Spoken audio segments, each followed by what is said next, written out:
le titre de ce livre, Suprême Intention.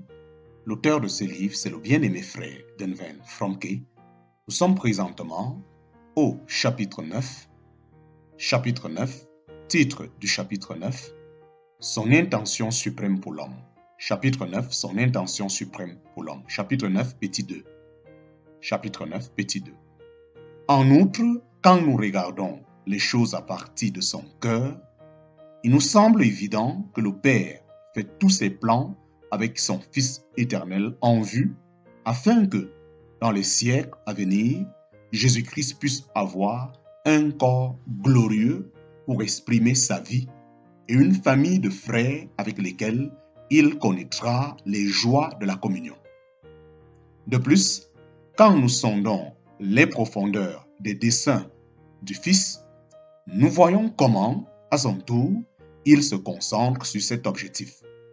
Aider le Père à réaliser son intention pour sa propre satisfaction, celle d'avoir une famille de fils qui lui rendent honneur et gloire et remplissent son cœur de paix, de plaisir et de joie. Le Père fait des plans pour son Fils, tandis que le Fils vit pour son Père. Voilà ce qui se passe dans la Trinité divine. Aucun membre ne vit avec son propre intérêt en vue, mais chacun vit pour l'autre. L'intention du Père, c'est qu'en toute chose, son Fils ait la prééminence.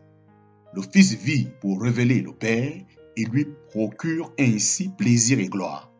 De même, l'Esprit ne parle pas de lui-même, en parenthèse, ni pour lui-même, mais consacre son activité à la révélation du Fils et à la révélation des intentions et du Fils et du Père et du Fils.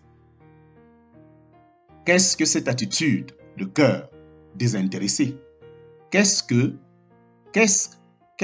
cette attitude de cœur désintéressé? Cet esprit d'abnégation, de dévouement au service d'autrui. Sinon, de principes qui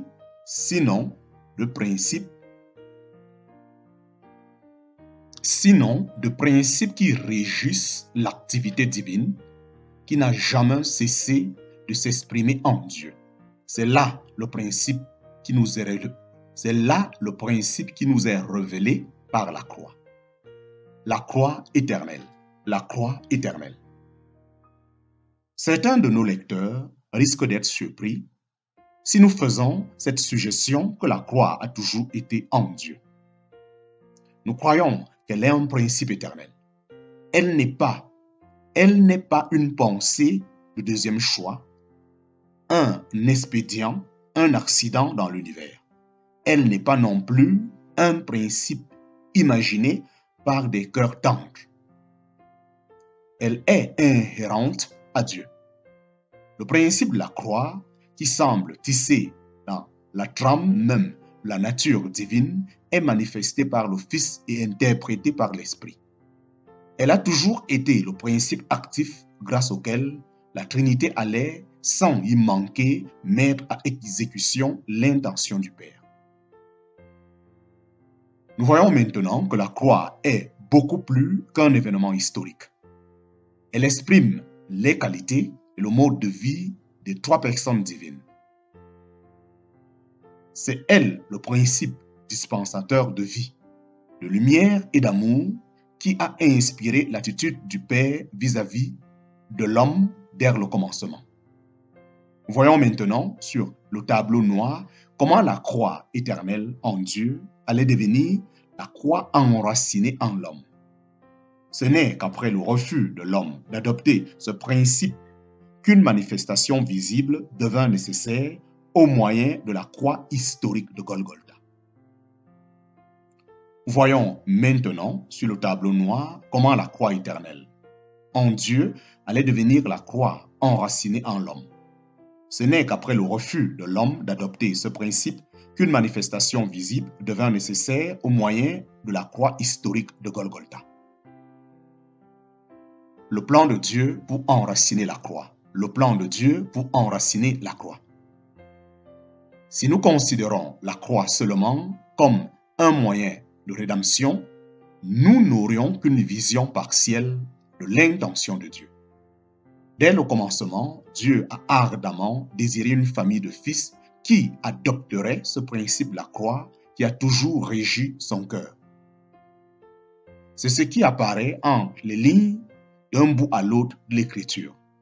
Il envisageait que la croix s'enracinât à tel point chez ses fils qu'elle constituerait à la fois leur mode d'existence et le but de leur vie. En tant que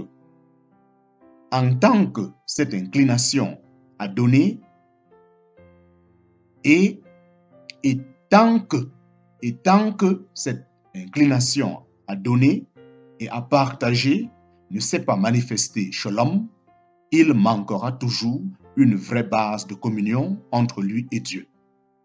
Et tant que cette inclination à donner et à partager ne s'est pas manifestée chez l'homme, il manquera toujours une vraie base de communion entre lui et Dieu.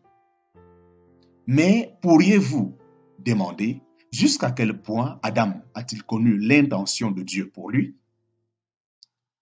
Du point de vue qui est maintenant le nôtre, nous savons que Dieu invita Adam à faire de la croix son mode de vie et son but dans l'existence.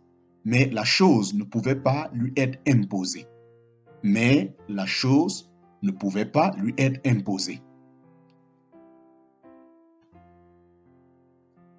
Elle ne devait être que le résultat d'un libre choix. Le choix de vivre pour donner, pour servir et aussi pour partager. Nous sommes bien certains que Dieu envisageait de donner à Adam une révélation plus profonde de son être intime qui n'aurait cessé de grandir au fur et à mesure de sa marche d'obéissance en obéissance. Le choix de vivre pour donner, pour servir et aussi pour partager. Nous sommes bien certains que Dieu envisageait de donner à Adam une révélation plus profonde de son être intime qui n'aurait cessé de grandir au fur et à mesure de sa marche d'obéissance en obéissance. Une fois de plus, il devint évident que lorsque nous partons du bon endroit, le cœur du Père, nous voyons tout dans l'immense perspective divine. La croix qui habituellement ne nous apparaissait que rédemptrice va prendre maintenant une plus grande dimension. Elle exprime désormais le divin mode de vie que Dieu a l'intention, autant marqué, de voir manifester partout dans l'univers. Si Adam avait choisi de faire de l'intention divine sa vie, ce choix est représenté par les deux arbres. Alors, par ces choix successifs, il aurait permis l'enracinement et le développement de ce mode de vie divin. Son premier choix de la croix comme principe d'existence aurait dû être sans cesse confirmé pour devenir une réalité pratique dans sa vie de tous les jours. Ainsi, Dieu et l'homme seraient devenus deux cœurs vivants en parfaite harmonie. Lorsque Dieu présenta pour la première fois son intention à Adam, c'était une affaire simple et facile à comprendre. Adam serait entré dans la vocation la plus élevée ouverte à l'homme. Il aurait été un père. Il aurait été un père qui aurait rempli la terre de son espèce. Et puis, roi paternel, il aurait tout tenu sous son gouvernement. Allait-il choisir l'intention divine ou poursuivre un objectif privé? Allait-il choisir l'intention divine ou poursuivre un objectif privé? C'était là la grande question. Pour Adam, neutre en son innocence,